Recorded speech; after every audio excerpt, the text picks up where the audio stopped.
Can you guys smell what The Rock's been cooking? Because it smells like something I've seen before. A couple times before.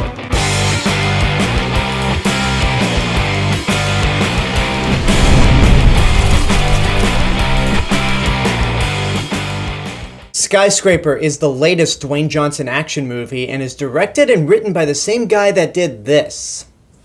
Yeah, I had to look up this guy after seeing the movie, and he did Central Intelligence as well, which had Dwayne Johnson in it, but it was a comedy. He did We're the Millers, which was itself a comedy, and then I had no idea he did Dodgeball. So Skyscraper seems like it's his first foray into a more serious movie, and it basically follows Dwayne Johnson, who is an FBI agent and amputee. And now he and his family live in the tallest skyscraper in the world that he's doing security for in Hong Kong.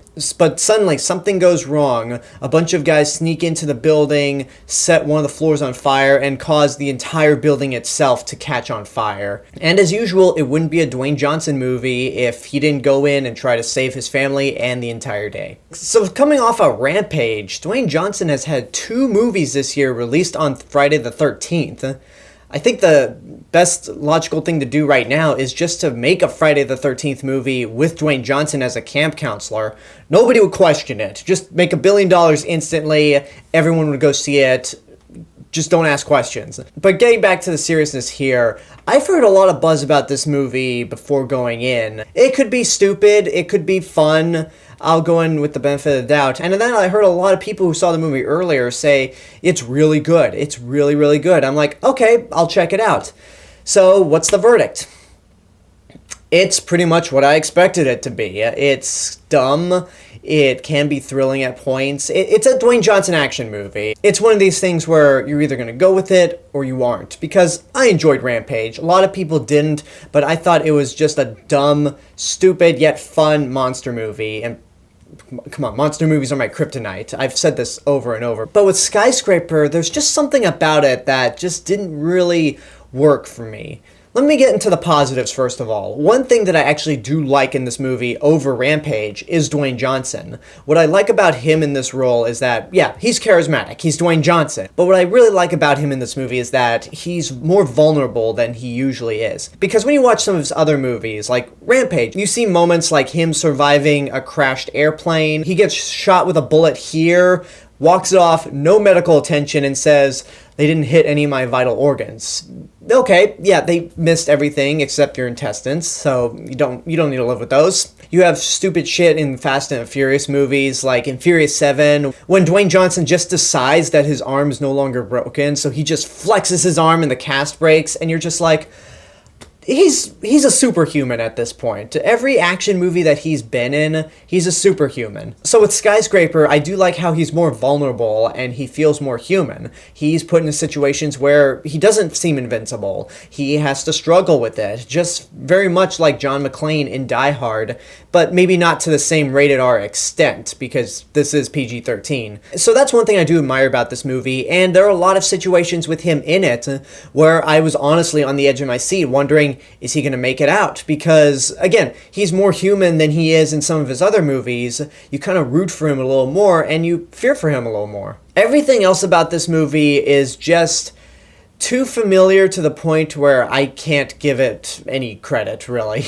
I mean, going into this movie, I figured, oh, this is going to be Dwayne Johnson's Die Hard, and I feel like there are a few points where the movie's even admitting that's like Die Hard, so if you're admitting that, I can maybe let that slide. But for being a movie that's a little more grounded, there are a lot of elements in this movie that just seem a little too unrealistic. The script itself is just not very good at all. It takes things from Towering Inferno. There's a sequence near the end of the movie that is very much from an old classic film, The Lady from Shanghai. It's basically a room that involves a bunch of mirrors, and originally I thought, you know what? This part of the movie is actually inventive.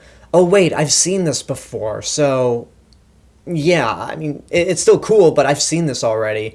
And that's what this movie feels like. It feels like a hodgepodge of things that you've seen before, but not done in any clever way. There's no real twist to it. And the villains in this movie are just nondescript. Like, they are so cliched. You have no idea what their motivation is until this big giant exposition dump near the climax of the film. And even then, when you hear that big exposition dump, you're still confused on why they're doing what they're doing, and it just kind of goes at the snap of a finger to where you might even miss it. So I don't know. This movie, it's not the worst I've seen. I've seen a lot worse this year, and this just comes off as bland, honestly. I talked to my dad about this after I saw the movie, which he hated this movie. He thought it was absolutely awful. But I said that this movie is very much like Die Hard if you took away any cleverness or any sense of urgency. Because, I mean, it's clearly Die Hard. And it's not a terrible movie. I'd say it's maybe a little more well-made and a little more suspenseful than Rampage was. But I enjoy watching Rampage a little more because it's got giant monsters in it. I don't hate this movie. I don't even dislike this movie. It's just not very good. I'd ultimately say watch at your own risk, because this really does look like something you gotta see on the big screen just to get the full experience. And there are many thrilling moments throughout. And again, Dwayne Johnson is very charismatic. But if you're going into this looking for the next Die Hard, then you're kind of shit out of luck, because it's not as suspenseful as Die Hard, it's not as well written as Die Hard, it's not clever in the slightest. There were a couple of moments in this movie that made me chuckle and laugh, but it was in a vein of, that's so stupid and so random that it got me. So, not a strong recommendation, but again, not the worst thing I've seen this year. And there you go, that's my review for Skyscraper. I wish I could have liked it a little more, because I really do like Dwayne Johnson, but you know what? Maybe next time. So until next time, I hope you enjoyed this review. Go ahead and subscribe to the channel. Give this video a like. Leave a comment down below if you've seen the movie. Don't forget to support my Patreon page. Follow me on social media. And until next time, this is the real Mr. Robinson telling you there's only one.